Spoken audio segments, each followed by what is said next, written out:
Online Harms Act is. If you don't, and you want to use the internet, you really should get to know it. It was first proposed back in 2021 as Bill C-36, but thankfully it died when the Liberals called the last election. And like so much of recent Liberal legislation, it is a censorship bill cloaked in something else.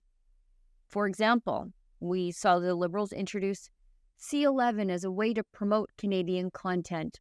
It was the Online Streaming Act, touted as a means to protect Canadians on online streaming platforms. However, ultimately, it just expanded the powers of the broadcast regulator, the CRTC, the Canadian Radio Television Commission, to control what you can see and say on the internet, to control which content creators out there get preferential treatment on streaming platforms based on the whims of some government bureaucrat somewhere. The law will limit what's called discoverability. So, for example, you can produce content critical of the government all day long, but the government might not ever let anybody see or find it. Isn't that convenient?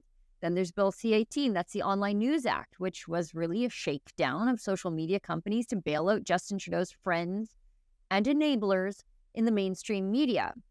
So if a user of a social media platform shares a link to a Canadian news site, Justin Trudeau expects the social media company to pay the news company.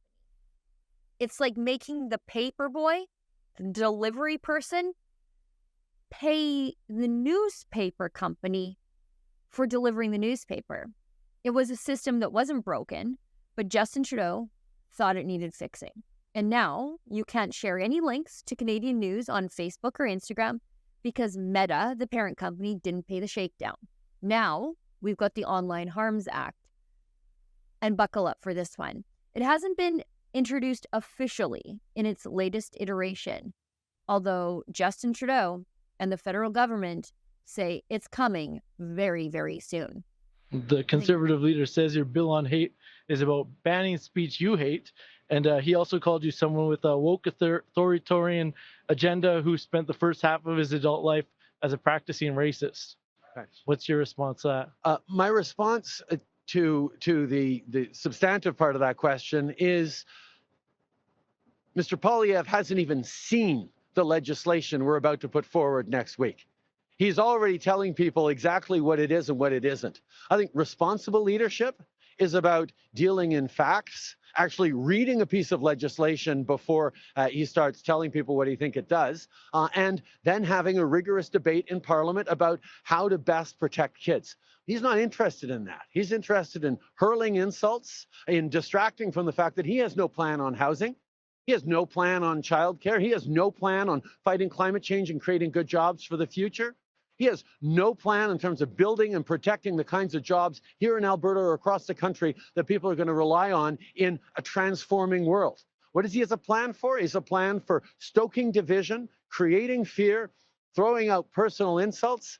That's not leadership. Canadians deserve a government that is focused every day on building a better future for them. That's what I'm doing here today. He can throw whatever insults he likes. I look forward to having substantive debates on how we're going to fix the challenges Canadians are facing, because we're busy doing that while he's busy ranting. Now, we don't know what's in the new version of the Online Harms Act yet, but based on previous reporting from Jamie Sarkanak over a year ago at the National Post, who dug down into the roundtable discussions for C-36, she found that the federal government went to left-wing activist groups and then asked for advice about what should be in the law. And friends, it's not going to be good. This is from Jamie's article. Roundtable participants were invited by the department based on several factors, including regional representation, the impact the legislation would have on them, their lived experience with harmful content online, whatever that means, and participation in the department's prior engagements. Canadian Heritage spokesman David LaRose wrote in an email, some participants were also invited at their own request or at the recommendation of other community groups. So let's stop right here. These people were hand-selected by the government to give them the responses they wanted.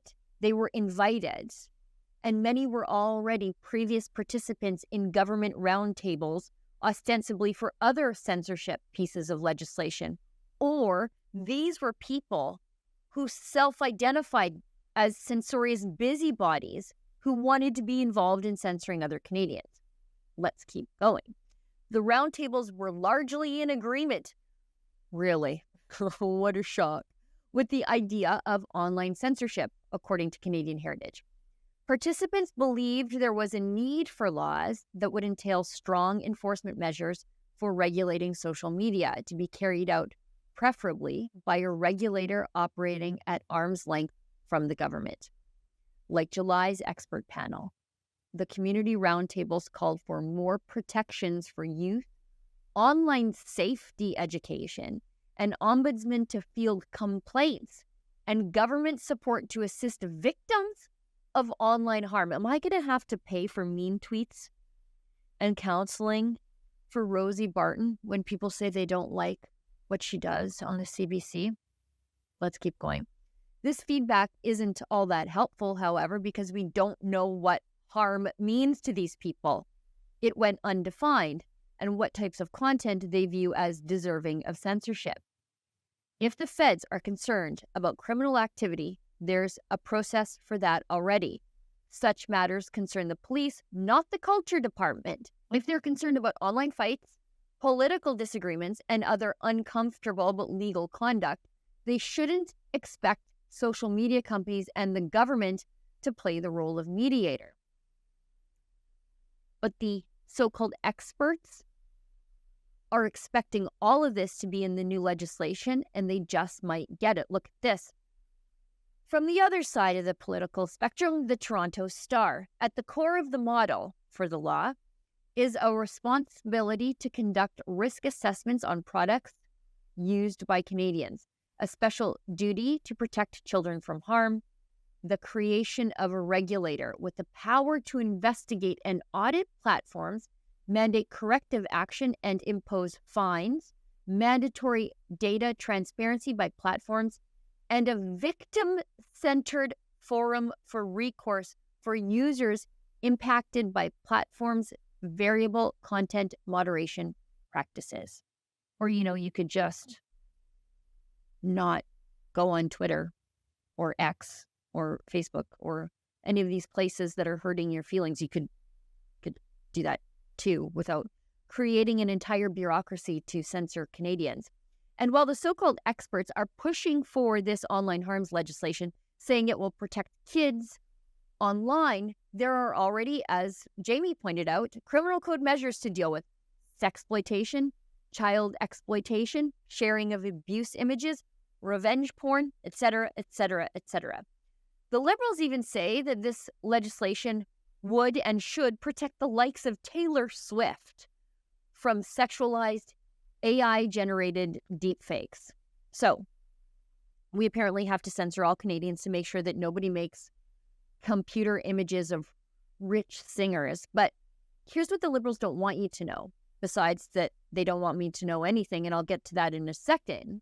As Michael Geist points out, Canadians don't want this legislation, like real Canadians, not the hand-selected busybodies. Only politicians and activists want it. Because, as Jamie Sarkanak points out, those are the only people who were invited to attend the roundtable consultations. It was a bunch of pro-censorship left-wing activists. 90% of Canadians are fundamentally opposed to the Online Harms Act, and the government knows it. This is from Geist's article on the topic. I obtained a copy of responses under access to information revealing that the criticism had been far more significant than previously disclosed. That's the criticism of the Online Harms Act. Indeed, companies such as pre-Elon Musk Twitter had likened the parts of the plan to policies found in China, Iran, and North Korea. But beyond the hidden submissions, I have now obtained further documents under the Access to Information Act that indicate the government was telling Canadians one thing and internal department executives something else. Consider the top-line takeaway summary in the What We Heard report. So that's the summary report of these roundtables and consultations on Bill C-36. It read that there was support from a majority of respondents to a legislative and regulatory framework led by the federal government to confront harmful content online. That's on the cover of the report. They expected people not to read what was inside. Michael Geist did. The internal summary posted below told a much different story. Among individuals, 90% of respondents are unsupportive of the proposal. 5.4% of individual respondents are supportive of the proposal, and 4.6% of respondents are mixed, neutral, or otherwise unclear. There is no reference to 90% opposition in the What We Heard report. In fact, the document indicates there were 350 individual responses, suggesting that only 19 Canadians provided supportive responses to a nationwide public consultation on a key government policy issue. Let's repeat that again.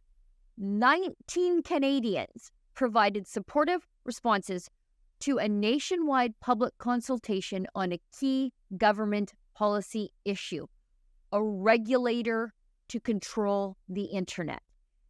The feds want to control the internet based on the approval of 19 people.